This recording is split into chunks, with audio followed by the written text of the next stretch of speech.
suis le maître de port adjoint, je suis régisseur du port également. Je seconde le maître de port en fait, on travaille vraiment en binôme. On est 4 agents au port. Il y a 2 agents polyvalents qui travaillent sur la technique au port et en relation avec nous bien évidemment quotidiennement. Nous sommes un port départemental avec une délégation de gestion communale. On a à peu près 740 bateaux dans le port répartis sur différents espaces. On a un port en eau profonde, donc très recherché sur la côte nord de la Manche. On a un petit bassin fermé en fait par une porte amarrée qui fonctionne un peu comme une écluse mais de façon automatique, c'est-à-dire qu'il y a une porte qui fonctionne avec la hauteur d'eau et qui s'ouvre 3 heures avant la pleine mer et 3 heures après la pleine mer. Donc c'est un petit port fermé en fait où c'est un petit peu plus calme. On a aussi une particularité à Les Ardrieux, c'est qu'on a une aire de carénage avec actuellement 16 pompes de Karcher et aussi on a une zone technique en fait pour stocker des bateaux, pour faire des réparations de plus longue durée, normalement c'est jusqu'à 6 mois. Nous avons 3 ship chandlers sur la partie sud du port. On a 3 entreprises vraiment dédiées aux bateaux, plus une sellerie, diverses activités. On a une voilerie aussi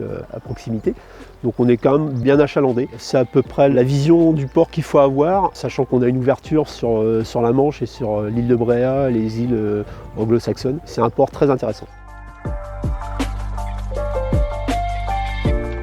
La problématique de l'eau, c'est un petit peu dans l'air du temps et la problématique environnementale de tout le monde en fait. C'est pas spécifique au port de Les Ardrieux, mais c'est un problème qui est récurrent un peu partout, que ce soit dans les ports ou dans les communes ou ailleurs. Ce que j'ai pu rencontrer en fait, c'est que ce sont des installations, on a quand même beaucoup de métrage de tuyaux en Plymouth en fait, qui alimente principalement les pontons. Qui dit longueur dit nombre de raccords, il y a beaucoup de raccords sur les pontons, donc ça augmente la problématique et le risque de fuite. Associé à ça, nous avons un marnage très important à Les Ardrieux qui est à peu près de 12 mètres, qui fait des frictions, des mouvements de tuyaux, qui rajoute encore une problématique par rapport à la fuite potentiel, donc ça c'est un gros risque. En constatation, ça nous arrive quand même régulièrement de trouver des fuites, donc nous on fait des relevés mensuels en fait de compteurs eau ou électricité, et en faisant ces relevés on s'aperçoit qu'il y avait des fuites qui ne sont pas toujours visibles. Donc l'idée c'est d'avoir une réactivité importante par rapport aux possibles pertes d'eau et de pouvoir aussi gérer la distribution d'eau au plus juste pour les plaisanciers, c'est-à-dire pouvoir intervenir sur des robinets qui ont été oubliés ou des robinets qui fuient parce qu'ils sont arrivés vieillissants.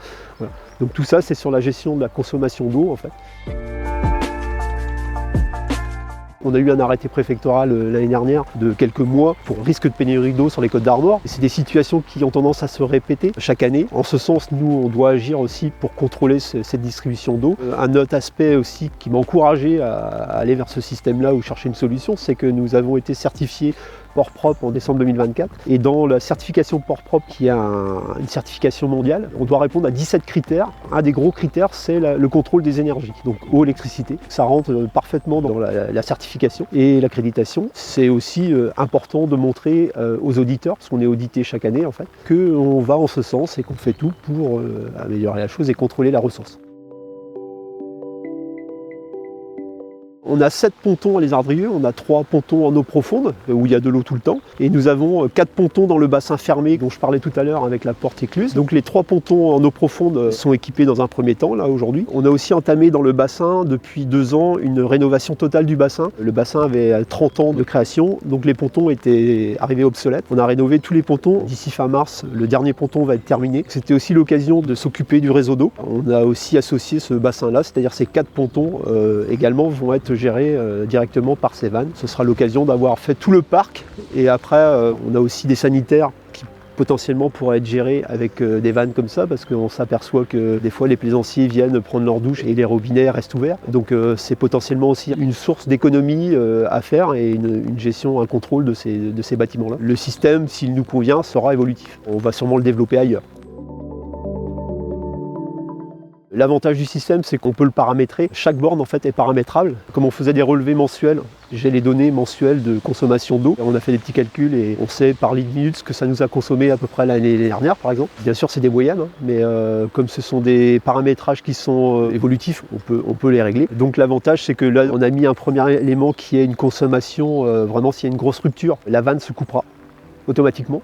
Donc on a mis un débit entre 200 litres et 300 litres. Si au-delà de 200 litres, 300 litres heure ça consomme, c'est qu'il y a un problème, donc ça coupera. Un deuxième paramètre qu'on a ajouté, c'est une détection de fuite, c'est-à-dire qu'on a mis un litrage minute qui est à peu près de 3 litres minute actuellement. Au-delà de 3 litres minute, il y a un contrôle qui va se faire sur 12 heures. Si le contrôle de 12 heures dans cette période-là justifie une consommation au-delà de 3 litres, nous aurons une alerte. Donc ça ne coupera pas la vanne, mais ça nous dira attention, est-ce qu'il n'y a pas un problème, vérifier, voilà. Ça va quand même limiter fortement les potentielles fuites. Et le but, nous, c'est de faire un retour d'ici, je pense, 2 ans pour voir par rapport aux consommations antérieures si ça a été vraiment intéressant, et ce sera intéressant, forcément. La relation en fait avec le groupe Clair s'est très bien passée. On a eu des contacts intéressants et fréquents sur des problématiques diverses rencontrées. J'ai eu des réponses très rapides, très claires. J'ai pu contacter aussi des clients qui avaient déjà été équipés avec ce type de vanne pour vraiment avoir un retour d'expérience en fait sur ces équipements-là. Donc on a eu toutes les informations et tous les éléments nécessaires pour pouvoir prendre des décisions et comprendre un peu le fonctionnement du système avant de se lancer, quoi.